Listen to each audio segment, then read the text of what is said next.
Au nom du Père, du Fils et du Saint-Esprit. Amen. La paix de Jésus soit dans votre maison. J'espère que vous allez bien, que vous êtes dans la paix et la joie de Jésus. Alléluia.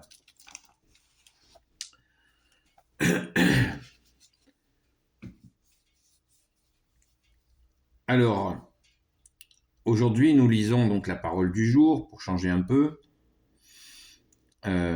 Donc, pour bien comprendre, avant de lire la parole, il faut comprendre le contexte, vous le savez. Enfin, c'est nécessaire de comprendre le contexte. Bien-aimé Jésus, quand tu t'adresses dans cette parabole, tu t'adresses, quand tu dis cette génération-là. En fait, le contexte, c'est toujours le même. C'est les 3 ans et demi de vie publique, bien-aimé Jésus, eh bien, tu es harcelé par les pharisiens, certains maîtres de la loi, qui veulent tout simplement ta peau, bien-aimé Jésus, ils veulent te faire périr, et pour te faire périr, ils utilisent des stratagèmes. Le stratagème principal consiste à te demander de faire un signe venant du ciel pour montrer, pour prouver que tu es le Messie, alors qu'ils disent ça dans un contexte où Jésus fait des miracles de partout, par milliers. Mais ils cherchent une ruse. Quand tu nous dis, bien-aimé Jésus, ce qui salit l'homme, tu nous en donnes la liste.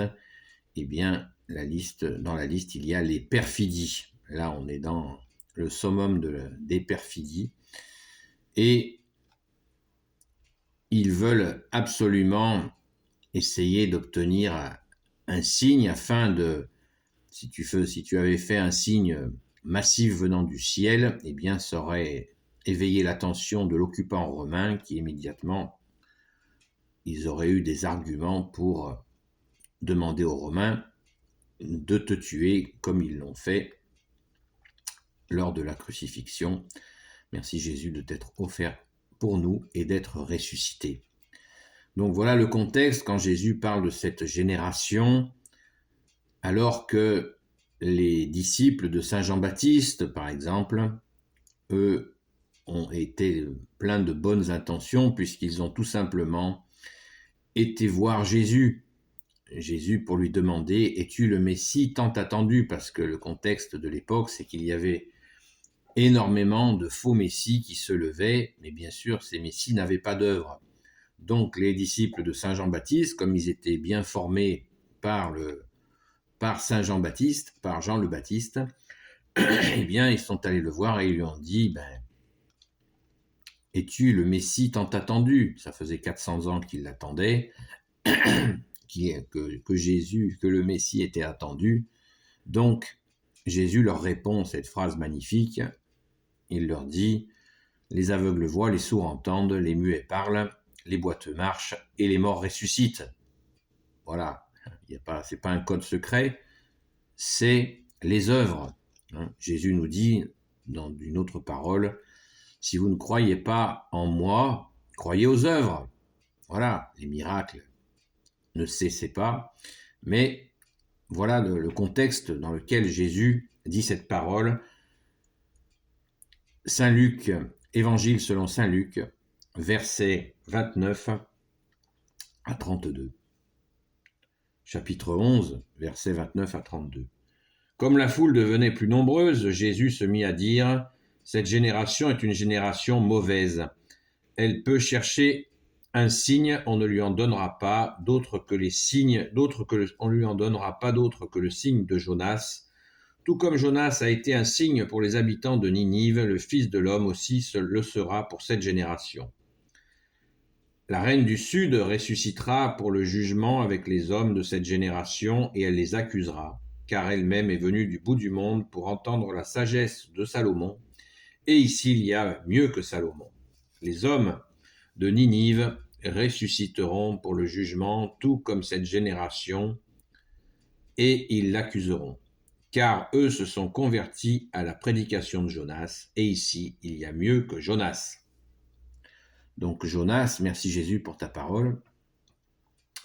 Jonas était un prophète qui a longuement tergiversé pour faire son travail de prophète.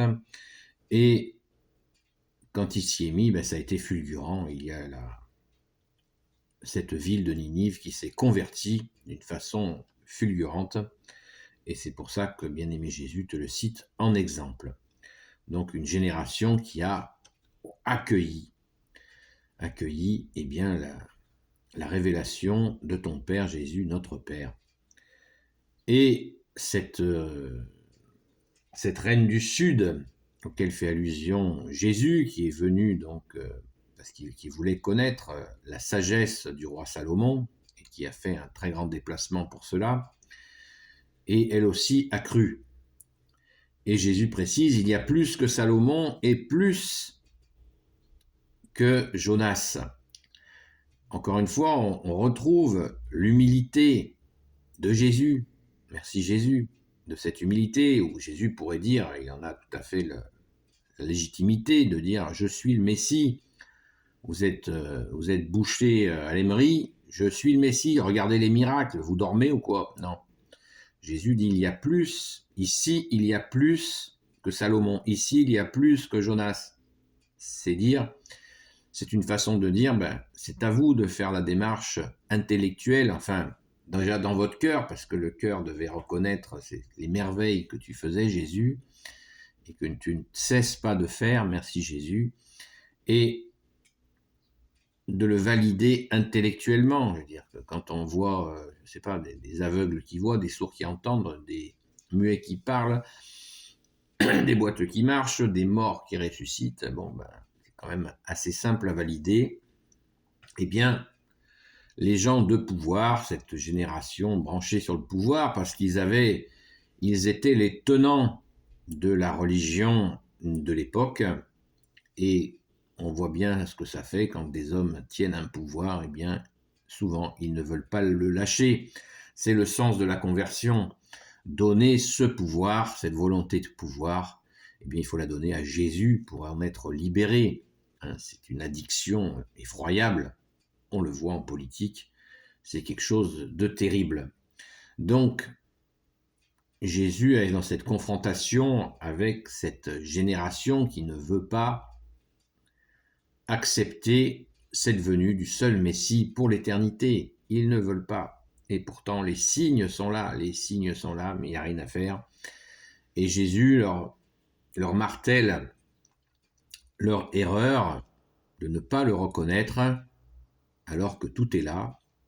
Rappelons-nous les épisodes dans la synagogue, même où Jésus guérit les gens en plein milieu de la synagogue, sous leurs yeux. Mais les gars, il n'y a rien à faire.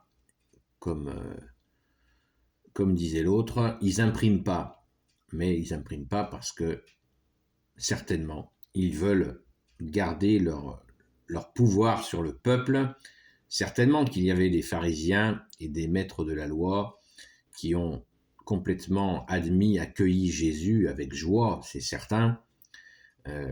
Nous en connaissons un très grand qui s'appelle le grand Saint Paul. Saint Paul était pharisien, de père pharisien. Donc nous savons aussi que celui qui a proposé le tombeau pour Jésus faisait partie du conseil du Sanhédrin et qu'il ne voulait pas, il n'était absolument pas d'accord que Jésus soit assassiné. Donc il y avait des gens vraiment dans cette génération, des gens qui reconnaissaient Jésus indiscutablement et qui en étaient émerveillés. Donc Jésus essaye de rattraper ces gens-là en les secouant, mais c'est pas facile. C'est pas facile. Toujours cette question du pouvoir. Alors, nous faisons bien sûr le transfert immédiatement à notre époque, où combien sommes-nous à ne pas reconnaître Jésus, seul sauveur. Jésus veut dire Dieu sauve. Le deuxième nom de Jésus est l'Emmanuel, qui veut dire Dieu avec nous. Donc, on le voit quand nous rencontrons des gens dans des douleurs terribles, des situations indescriptibles. Rien n'est trop difficile pour Jésus. offre tout cela à Jésus. Jésus a dit, venez à moi, vous qui ployez sous le poids du fardeau, venez à moi, mon joug est léger. Donc Jésus est là. Tu as donné ta vie pour nous, Jésus, merci, et tu es ressuscité pour nous, et tu es resté là. Jésus, tu nous dis, si vous êtes 2 ou 3 en mon nom, je suis au milieu de vous. Donc, il est là, tu es bien là, bien-aimé Jésus, et il nous faut partout l'annoncer afin que nos frères, nos sœurs en humanité ou dans la foi, eh bien, soient libérés de ces jougs trop lourds. Hein, trop lourd, vous savez, le joug, c'est ce qu'on pose sur les bœufs ou sur les chevaux pour tirer une charrue ou une charrette. C'est extrêmement pesant et Jésus porte tout. Il peut tout, tu peux tout, Jésus, et tu portes tout, ne l'oublions jamais. Merci Jésus, et restons dans cette confiance. Confiance en toi, bien-aimé Jésus, toi le roi de gloire, le Dieu de nos vies, le seul Messie pour l'éternité. Amen. Béni soit le Père, le Fils et le Saint-Esprit. Amen. Ô Jésus, toi qui peux tout et qui portes tout, toi le Sauveur, toi l'Emmanuel, je te confie toutes celles et ceux qui regarderont cette vidéo, ainsi que leurs proches selon ta sainte volonté. Sainte Marie, Reine des cieux, toi l'Immaculée Conception, toi qui écrases le serpent, toi qui es la lune sous tes pas, toi notre Mère, Notre-Dame, Saint Joseph, toi le juste et le saint, toi le sage, toi la terreur des démons, toi le saint gardien de la Sainte Église catholique apostolique, Sainte Marie-Madeleine, notre chère sainte patronne, chère grande sœur, et vous tous les saints et saintes amis de Jésus, Saint Michel Archange qui est comme Dieu, Saint Gabriel Archange, Saint Raphaël Archange et tes anges guérisseurs, et vous tous les anges qui servez Jésus, je vous confie toutes celles et ceux qui regarderont cette vidéo, ainsi que leurs proches, selon ta sainte volonté, ô Jésus. La paix de Jésus soit dans votre maison.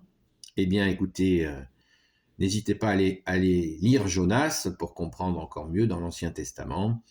Et surtout, mettons toute notre confiance en toi, Jésus, l'unique Sauveur pour l'éternité. Amen. Et je vous dis, eh bien, à très vite.